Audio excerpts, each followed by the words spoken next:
Welcome to this week's edition of Perspective, and today we're discussing the role of the church, and especially when it comes, or the role of religion when it comes to politics, and especially here in Kenya. And to drive that discussion, I'm joined by two lady and a gentleman, two formidable, call you a tag team. Yes. We have Madam Bishop Elizabeth Dhuya, who is the founder House of Clergy Association. Yes. And on my extreme left, we have Job Ndege, who is a leadership and governance expert. Karibu sana, Bwana Job. Asante sana, Ben. And perhaps to start us off, Yes. You are the founder of House of Clergy Association. Kindly shed light on that. House of Clergy Association, it's an umbrella body that tackles the problems that are affecting the clergy. It's a burden that God put in my heart regarding the issues that on a daily basis affect the clergy as in whole, and that's how I came up with the organization and registered. It's a registered body. It's an association that tackles the problems and at the same time look out for opportunities that can be able to help us to empower the clergy. Some of them, they normally go through a lot of problems physically, and I realized actually most of the organizations that we have not been able to look out onto the issues that are affecting the clergy specifically, because you'll find that they have the calling of God upon their life, but when it comes to physical empowerment, they are left out. So more or less their lives outside the pulpit, right? Exactly, the life outside the pulpit. Yes. Thank you. Now, because of time, let's go straight into the role of the church in politics, and especially here in Kenya. You've seen politicians in churches, and always you might even find somebody sleeping, but when the church is over, the politician is given an opportunity to address the congregation, and we know very well that politics are always on their lips. Yes, the church has a very important place in society. When I mean the church, I mean the church plus the mosque plus all those. The church will give us the moral compass of how we as a society needs to navigate our issues, daily issues. Other than the spiritual nourishment that is the core, the church needs to talk to its flock on how they need to live on a day-to-day basis. So all these basic needs that a human being requires, be it food, shelter, and such, the church in integral part should be able to actually assist people do that. Now, when you talk of church and politics and the aspect of the politicians going to church to talk, one is the politicians are lazy. Politicians are required to organize a crowd to be able to disseminate their politics or whichever other policies that they have to talk about. But you see a situation where our politicians become so lazy that they cannot actually get their own crowd. They rather look for a crowd that has been set already. And the church becomes one such areas where a crowd already exists. So you go to a church on Saturday or a church on Sunday, you find multitudes of people, and that's good for the politician. So that's really what draws the politicians to churches, rather than anything else. Madam Bishop, what would you say is the role of the church, especially in Kenyan politics? As you look onto the Word of God, allow me to go back to the Bible. Of course. You'll find that in the Old Testament, the kings who ruled those days, they would go to ask direction from the church. But I see a big miss in our church today, whereby you find that I don't know what's really is happening, whether it's us or our fathers who have sold off our birthright, whereby we've given the politician a platform whereby they take, is it advantage of the church or the platform or the altar? They've taken it like it's their own, whereby you find that the church generally is lacking a voice. And as I know the Word of God that tells us that the spiritual has more power than the physical. So the church is one that is supposed to give direction and directing even the politicians, but you find that it's gone vice versa, whereby you find that politicians, because of being given much more mandate or being given the platform of the church, whereby they go and they kind of like there's an exchange, because the Word of God tells us there's always giving and receiving, and you find, as I have indicated, that there's a problem with the spiritual part of it, of the clergy, whereby you find they're not empowered physically. So when they're given, they're dashed out gifts. So they end up compromising or giving more kind of like appreciating, or you find that the politicians are taking advantage of their physical infirmities, let me call them physical infirmities. So making it look like now when it comes to the church empowerment, you find like the politicians are taking more advantage because they have the money and the church has the spirit. So, and when now they come to, they're given the platform, or they're given the altar, you find that there's, I've been telling a clergy friend that I've seen something wrong in the church, whereby I'm pleading with God that there'll be a wealth transfer, whereby we are not going to rely on the politicians to come and give gifts to us as the church, because that is where the church has actually missed, or that's where the church has missed, and there's an exchange of our birthright as the clergy, because it starts from the clergy before we come to the sheepfold. Okay. We have to acknowledge that the religion, and especially in Kenya, and religious leaders, some were very instrumental, and especially in the scrapping of Section 2A during the Moi era.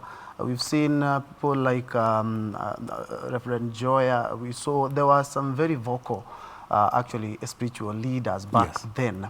Can you talk about the clergy being as effective as it used to be when it comes to leadership and governance in Kenya? No, they are not as effective as they used to be. In fact, you rightly say, when Kenya were clamoring for what they were called the second liberation, the voice of the voiceless were the church. Bishop Okulu, Bishop Gitari, Reverend Njoya, Muge, and the rest. Unfortunately, the moment we got that liberation, when we got multipartism, several things happened. One was that people thought that we had reached. Secondly is that the church, some of the players in the church actually got assimilated into the system. Yes, and when you're in the system, it becomes difficult for you to start again poking holes into it. And then thirdly, at some point, we became a tribal nation. And whereas the church is supposed to be the church, which has no tribe, it's blind, it can accommodate everybody.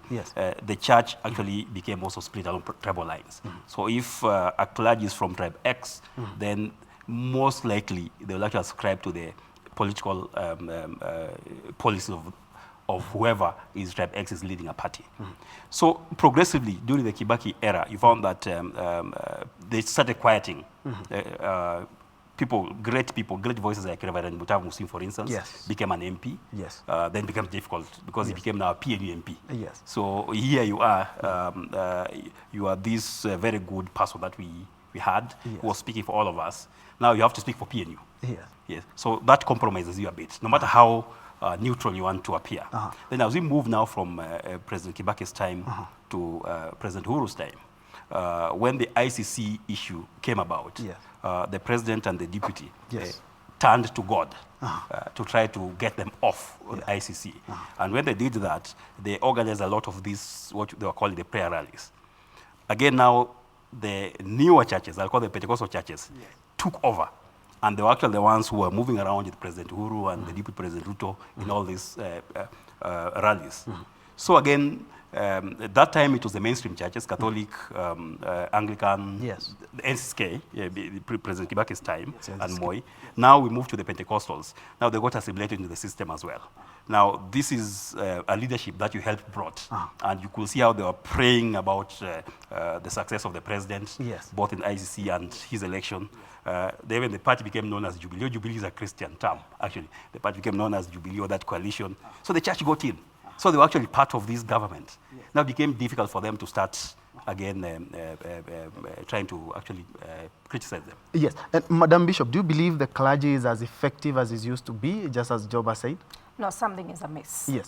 something is totally actually amiss, and we trust in God to raise a remnant that is going actually to have a voice, whereby the church can have a voice like it was those days, or as it was those days whereby the king would come and get advice from the church. I see it actually in West Africa.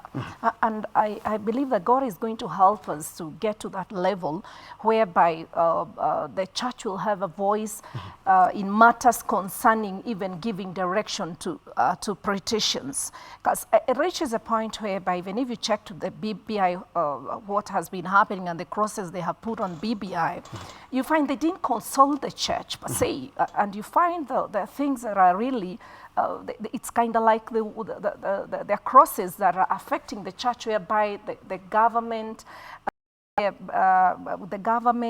need to address those issues on BBI so that it doesn't affect the church per se. But the reason why you're seeing that, to my perception, is it's because the church has not given us has not set a good example. No. We don't have the fathers who can speak on behalf of the church. No.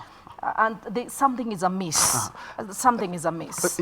We don't have that voice, yes, like we used to have. Yes, and as Madam Bishop has mentioned on BBI, what, yes, role can the church or religion in Kenya play right now when we're having this BBI? You do remember that we're having same people talking about how they are supporting the initiative, but kind of they seem to be reading from different scripts. Yes, because there are various groupings of the church, if they say so. We have the NCSK, we have the Evangelical Association, we, yes, have so and so. And all these groupings don't seem like they speak on one voice, as you are saying, on various issues. The BBI was a product of about 9 issues that, yes, the president and the prime minister discussed. And all these issues, some of them actually touch on the morals of the society. It's not like corruption. Corruption is really how we behave. The church should be able to shape how we behave. That's true. Yes, the church should be able to come out and say corruption is bad. I'm happy at least some steps have taken place. The Archbishop of the Anglican Church, Archbishop Sapit, has come out very strongly and said the Anglican churches, they don't support Harambes by politicians. They are not allowed to come there and give those big donations. The Catholic bishops, they had a very good conference sometime last year, and they have a roadmap which by about June, July this year, again, there'll be no direct cash giving. Yes. They have moved well. Yes. What I'm waiting to see is now the evangelicals. I'm here to hear what their studies on corruption. In fact, there's been a lot of hue and cry about politicians getting access to the pulpit and then giving big donations, yes, which is, yes, not really, yes, biblical. I can't remember anywhere in the Bible where anybody will go with a big sack, to give money. Yes. Yeah. But the evangelicals are still trying to support that that's okay. So if they can also come to the party and say, there is an issue, corruption is a big issue. We are not casting aspersions on any of the persons donating money, but let's do the way Christians do give. You give quietly, you tithe, yes, you give thanksgiving, yes, and you give offerings. There is no harambes actually mentioned anywhere in the Bible. Yeah, this is a new concept, yes, that's being driven by politics of money. Yeah. Yes, and religion of money. And Madam, do you think that the church should have a bigger role when it comes to the BBI? Right now, it's in the hands of the public. We also have a big role, because if you check it, 80% are, yes, Christians. Yes. So they have a big influence. Another reason why you tend to see politicians going back to church, because we are a bit more organized and we have a voice as well, in spite of what has been happening. So when it comes to BBI matters, we've been having meetings actually with all the umbrella bodies, and there's this one thing that has been happening, division in the church. And that's the reason why it's exactly. But we believe in God, and this time around that we're going to come together, united as a voice. EAK actually came and addressed that matter, and also we had all the umbrella bodies at Bishop Margaret Wanjiru's church. We are coming up with the KCPF and the Hesabika, and we've come up with a draft regarding the BBI, the issues that are affecting us directly. Yes. Like if I would just speak about one among the crosses. Just briefly, because of time. 99C of the cross, it says, protect freedom of religious association and faith for Kenyans from fraud. So they are calling us fraud, ensure that all churches, mosques and temples are temporarily recorded in public register and that their finances are subjected to annual independent audit that is publicly posted where every member of the congregation can see it and submit to the registering authority, which we don't have a problem with doing audit.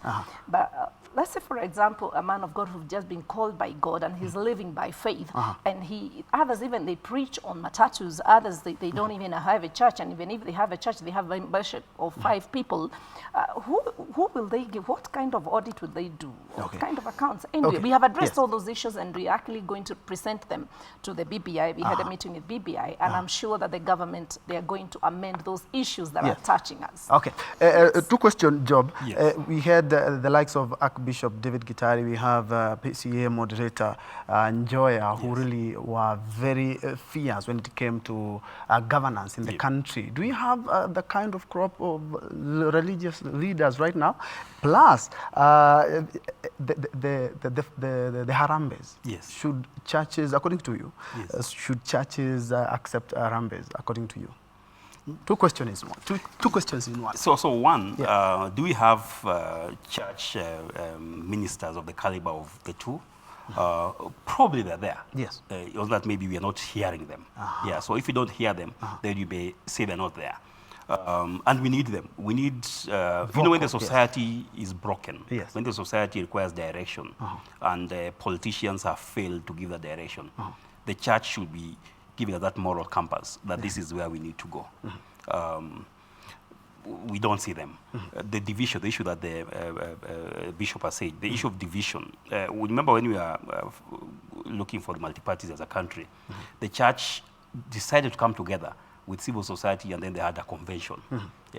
Currently, the BBI processes have had churches giving their own opinion. NCSK as a group have done something. The Catholic bishop said something. The evangelicals said something. But I've not seen a coming together of all the churches as one church. As one, to say this is what we as a church is our stand. So I think that's one issue. The second is the issue of harambes. Harambes are a problem. In fact, we as a country decided to outlaw harambes. We have a law that actually said when you're a public servant, you're supposed to do harambes. But the churches are leading in flouting that law. The churches always call these public officers and state officers in their churches to donate money, which is actually in flagrant abuse of the law. A public officer, state officer should not be a guest of honor and harambe. I believe this. So when you see them doing that every weekend, you wonder what's wrong with our church. Why do you allow these guys to come and break the law?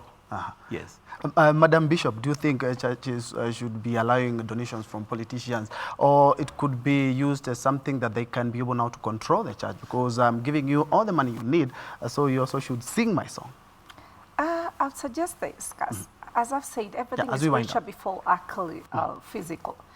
Corruption, if there's corruption in Kenya, it started actually from the church, when they started accepting these gifts and giving the pulpit to the politicians.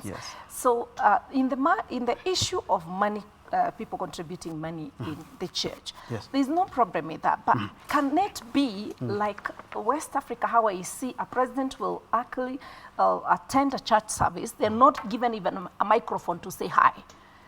You understand what I'm talking about? I see a governor or senators, they come to church. I was in Ghana last year for a conference, but you find that they're not given actually even a microphone to say hi. They sit like any other person. Funny enough, in Kenya, every politician has to speak. I can't wait to see that, because that is how they're going to respect the church. If they're going to give, let them give like any other person who is coming to church, but not a show. Okay, indeed. Thank you so much for making time. We were discussing the role of the church when it comes to politics and governance here in Kenya, and I was speaking to Madam Bishop Elizabeth Dhuya, who is the founder of House of Clergy Association, and Job Ndege, who is a governance and leadership expert. Indeed, thank you so much for at least making time and sharing the insight on that. Well, thank you for watching Perspective. You're taking a short break, but business news is coming up next.